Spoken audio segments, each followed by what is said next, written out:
So I have a question, like for advice.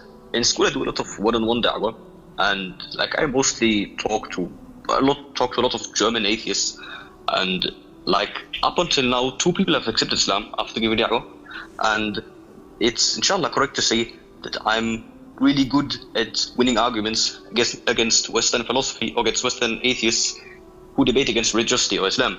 And I noticed that a lot of Muslims today's time like doubt their religions and are troubled by the exact same arguments I refute when debating atheists. But I'm not the Sheikh, and I'm totally unqualified to give fatwas.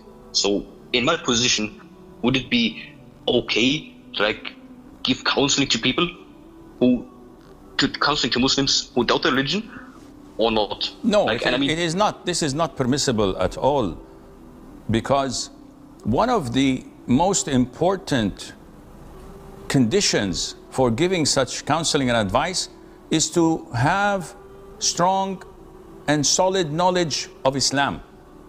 So you have to have solid knowledge of your own aqeedah.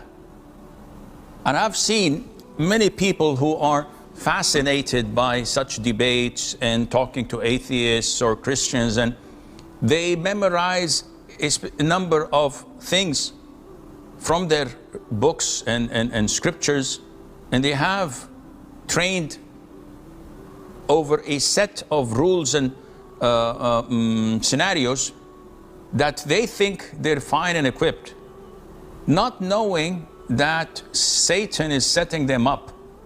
And in a blue moon, when they're least expecting, they will get bombarded by questions and doubts and issues that they have no knowledge of, that would shatter their own fragile belief. And this is why we say it's not difficult.